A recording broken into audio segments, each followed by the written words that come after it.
Hey guys, this is Ghost Queen.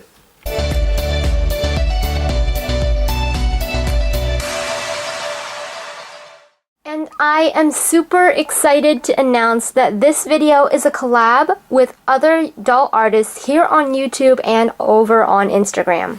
I've teamed up with Dolly Productions, Mar Repaints, Mila's Doll Films, and also Shemi Dolls to make this collab possible.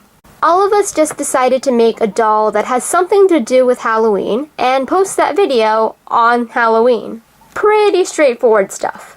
Anyway, I decided to make a doll version of Hermione Granger because that's something that I've wanted to do for a very long time, and Hermione was one of my favorite fictional characters when I was growing up. And naturally, when you have a favorite fictional character, you want to dress up as them for Halloween.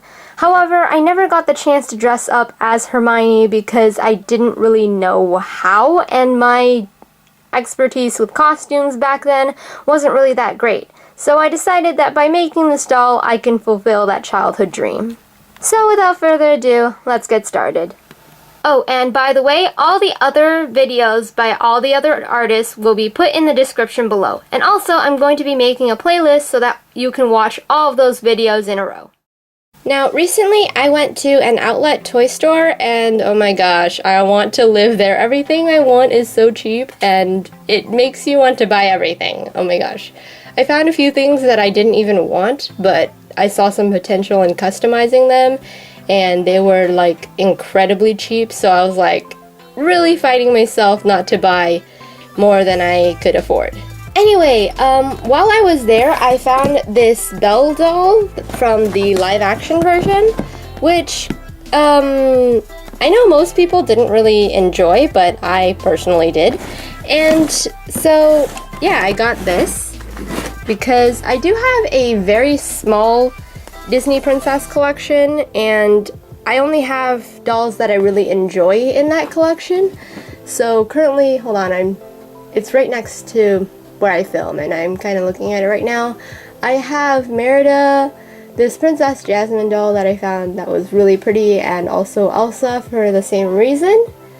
And then I have like this knockoff Chinese brand that doesn't really sell things that look like the Disney characters, but they had a Mulan doll that they said it was, and she seems to be like her own character, so I got her. And then I also have this like little Red Riding Hood doll from the same brand, which was also quite cute. And I also have one of my first customs on this channel, the Plumeria doll that I made on a Barbie. She doesn't really fit with all of my other Pokemon characters, so she's up there as well, because everyone else is like the Barbie scale up there. So yeah. Anyway, so this is what I got for that collection. But they sold these at like a fraction of the original price. So I decided that I should get another one to customize. So yeah, she's right here. The reason why is that I chose one with pretty level eyes and a very nice face up over here. And then for the custom, because I'm not a jerk, I picked one with one of the eyes printed a bit higher than the other and left the other good ones for collectors.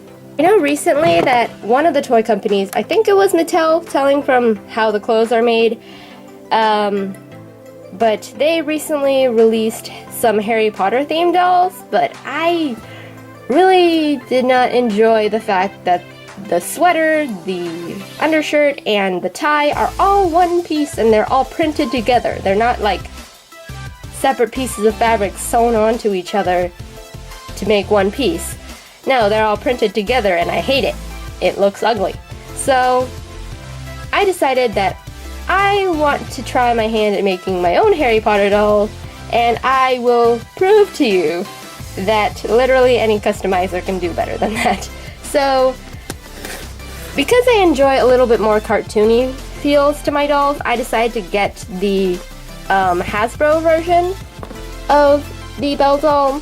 Mainly because, obviously, it was cheap, and also the one that is actually supposed to look like Emma Watson does not look like Emma Watson, it looks like Justin Bieber. So, yeah, those things are... ugh. So yeah, because this face sculpt is like a more cartoony version of Emma Watson, I decided to get this one, and obviously I will be making her into Hermione Granger. So here she is out of the box, in case you wanted to see that, and her hair is so soft, and I feel like it's going to be a little bit more easy to style compared to some other dolls that I wanted to style the factory hair for. So yeah, and her dress is really nicely detailed, I think. I really enjoy that. And I know she has this little accessory on her bun, but I cut away the elastic. It just doesn't really stay there, so I just took it off. I'm gonna be taking it off anyway. And what I didn't know was that even though her arms are fully articulated, her legs aren't articulated whatsoever. I thought she was gonna come with a bend and snap knee, but nope, it's just hard plastic. So I'm a little bit disappointed on that, and it's gonna be a little bit hard to display the actual doll once I'm done customizing, and it's gonna be a little bit difficult to display the other doll that I plan on keeping, because all my princesses right now are seated on top of a shelf, so I'm not sure what I'm gonna do about that. But yeah, this is what the doll looks like before customizing. I have the doll all prepped up, so I'm going to be removing her face with some pure acetone, and I'm going to be spraying it with a few layers of Mr. Super Clear.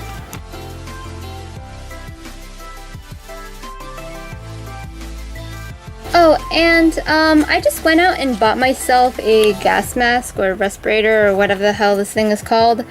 Yeah, mainly because I was getting really sloppy with how I spray my doll, because I would just spray it and then just run the heck out of there as fast as I could so I wouldn't breathe anything. So I was getting really uneven and sloppy with my spraying, so I decided that I was going to go out and buy one of these so that I can actually stay and check where all the spraying goes and things like that. It wasn't very expensive. I think it cost like a little over $10 or something like that. I'm trying to convert the price in my head, but yeah, it really wasn't that expensive, so yeah, I'm just gonna use this. Now that she is nice and prepped, I will be starting on her face up. I have reference pictures of Emma Watson as Hermione on my computer, but I'm also going to be sort of giving her my own twist, I guess.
Now here's the finished repaint, and I'm just going to be adding a few more finishing touches to make her look a little bit more alive.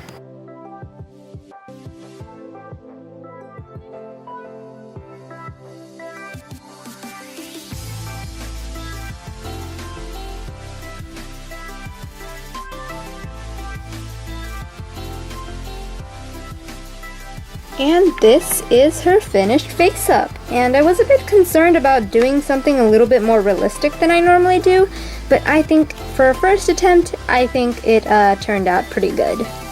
So it's become a little bit of a tradition to always at least show the shoe painting process in my videos. So here I have the original shoes that the doll came with, and I know it's a little bit strange for Hermione to be wearing heels with her uniform, but since the original doll has pointed feet, I'm gonna have to have heels anyway, and because the shoes that she originally came with are quite simple, I think they'll work. So I'm just gonna paint these black.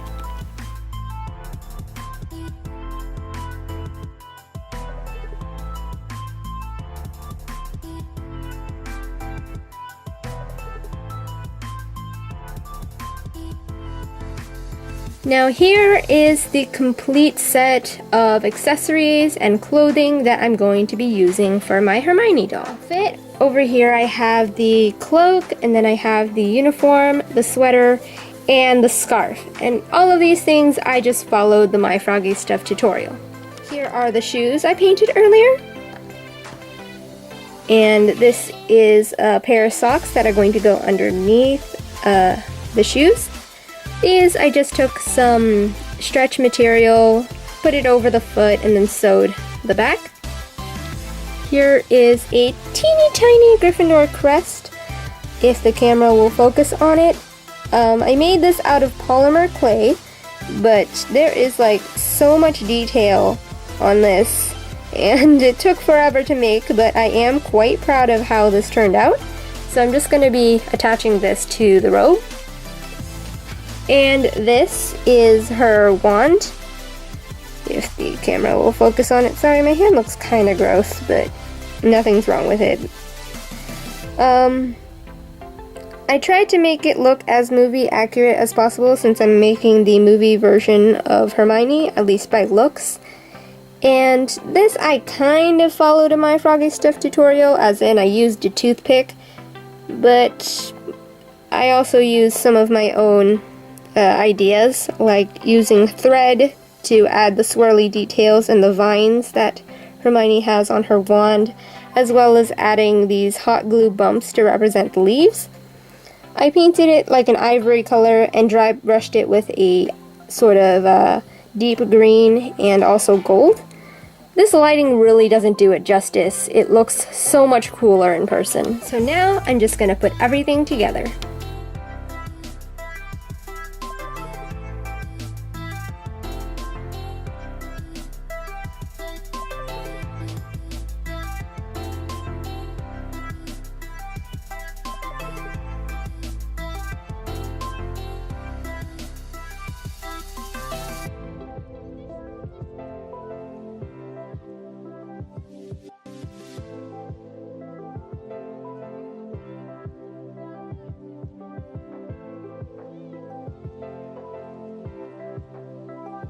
And now she's done.